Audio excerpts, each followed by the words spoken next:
Welcome to How to Improve Cash Flow Forecasting, a CPE panel discussion brought to you by the Controllers Council.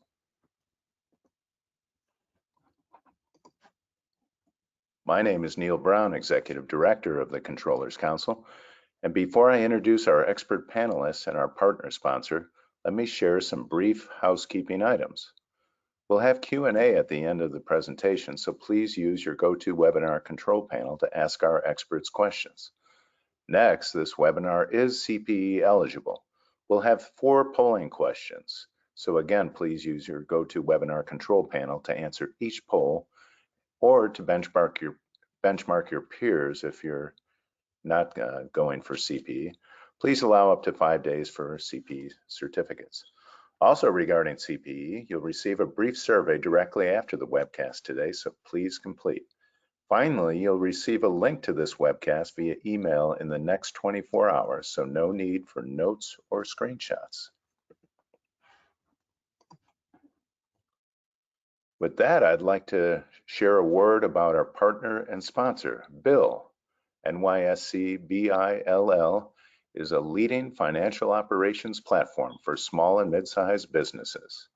BILL's integrated platform helps businesses to more efficiently control payables, receivables, spend, and expense management. Hundreds of thousands of businesses rely on BILL's proprietary member network of millions to pay or get paid faster. Headquartered in San Jose, California, BILL is a trusted partner of leading U.S. financial institutions, accounting firms, and accounting software providers. For more information, visit bill.com. With that, I'm very pleased to introduce our expert panelists. Philip Peck is Vice President, Advisory Services and Finance Transformation Practice at Peloton Consulting Group. Joe Fleischer is Webinar Content Marketing Manager for BILL with more than 16 years experience, including CFO.com and Argyle. Gentlemen, welcome. Joe, please take it away. Thank you very much for that kind introduction, Neil. And Philip, always glad to have a discussion with you. And let's go over what we're going to cover during our webinar. So as we move here, I want to point out that during our webinar, we will talk about how organizations can accelerate forecasting processes without sacrificing accuracy, and how to simplify integration of essential information that is not necessarily a given, as well as, and I think this is very important, aligning forecasts with scenarios and coming up with scenarios, and then aligning forecasts with them. In other words, not a single forecast, but perhaps multiple forecasts. And finally, applying insights, learning continually from the forecasting experience and forecasting process. So I want to start off, Philip, and again, always thrilled to have a conversation with you. The first question I want to pose to you, Philip, is, and I think it's important to establish definitions. What is cash flow forecasting? We can move to this slide. Thank you. Hey, Joe, thank you. And I'm both honored and extremely excited to be here with you and the Controllers Council for this webinar. Great topic. So in establishing the foundation here of what is it, I'm going to speak to the what, but I'm also going to speak just a little bit to the why is it important. So cash flow forecasting at its essence is the process of estimating and predicting the amount of cash, inflows and outflows, that a business is expected to generate over a period of time. 3 to 6 months, where organizations often have a rolling horizon, rolling 13-week standard cash forecast. This projection helps the businesses anticipate their needs and plan accordingly. There's different time horizons, which is relevant when we talk about cash forecasting. So cash forecasting, a bit different than cash positioning, might be a much tighter, shorter window, or long-range cash planning, say something like 1 to 5 years. That time horizon is relevant as the business needs, usages, data considerations, and ownership and accountability can differ across those time horizons. The elements that make up the cash flow forecasting process and how you do it, sources of income, revenue, investments, financing, as well as the world of expenses, operating costs, salaries, loan payments, taxes, etc. By comparing the expected inflows and outflows, Businesses can help identify surpluses or shortages and take appropriate actions to manage their finances effectively.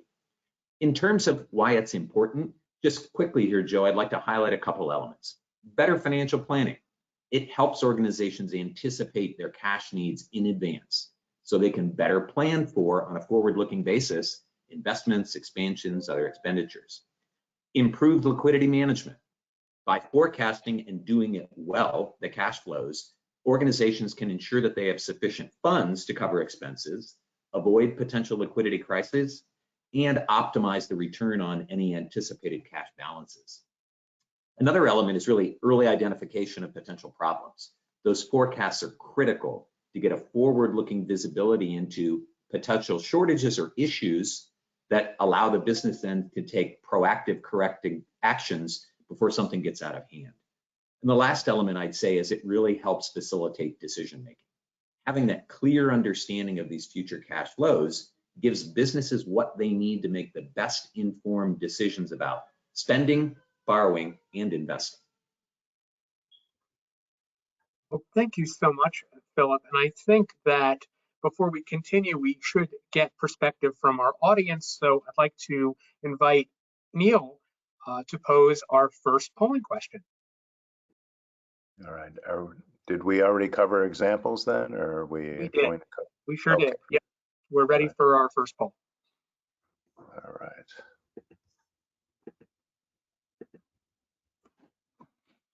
All right, let's launch the poll.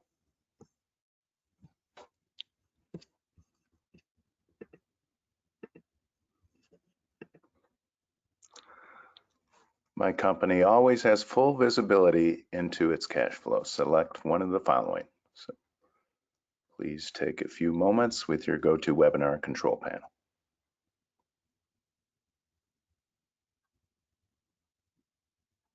And while we're doing that, I certainly want to invite attendees to think about the extent to which this situation applies to your organization. In other words, is rather than ought. We want to talk about the reality. We want to set some expectations about what we want to cover. But I think it's important to acknowledge what the reality is for every respondent's organization.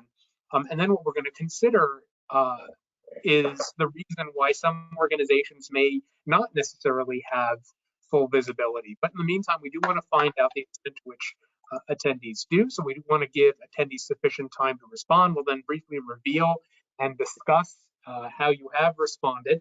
And then I'm looking forward to a robust discussion. So what we can see right now, a majority, and in fact, about 2/3, close to 2/3, have indicated that they perceive that their companies, that your companies, always have full visibility into cash flow. I would acknowledge that about 1/3, a little more than 1/3, don't believe that. So I think that's interesting. I think before we continue, Philip, from your experience, to what extent, well, two-part question, to what extent does this reflect reality, the set of responses we're seeing here, and to what extent do organizations perhaps overestimate how much visibility they have? Joe, thank you. The numbers, as we always say, the numbers tell a story, but there's probably stories within the story. So for those that strongly agree, kudos to those organizations. The agree tends to lend itself to the most elements or many elements or the preponderance of the elements that make up a cash flow forecast a company can have visibility to, but we often find that there's pieces of that they really struggle with. So sometimes you have to peel that onion multiple times to get underneath the data to say, generally we have visibility, but there's probably some elements of secret sauce or some dynamics there where if you push them a bit, or if you did some decomposition of the processes and the outputs and kind of do some measurements around accuracy and fidelity of the cash flow forecast, they'd probably step forward and say, Joe, Philip, you're right. We do have areas for improvement. So the numbers here are reasonably consistent, I think, with what we'd see but it'll be interesting as we go through the webinar to get a little bit more inside the dynamics that make that up. Absolutely. And I think that's where we can consider some reasons why organizations may not have visibility into and control over cash flow. And before we consider this question, I want to acknowledge it from two perspectives. One, where organizations are aware, the known knowns, if you will, or the known unknowns, and then also perhaps when they don't know, when they don't have visibility. So I want to consider this question from both perspectives. Hey, Joe, and thank you. I think the way you framed that is actually very, very important, and hopefully we'll be able to cover all the bases behind the statement that you just made. So let's just start with the typical reasons that organizations lose visibility into and control. I would start, first of all, around inaccurate forecasting itself.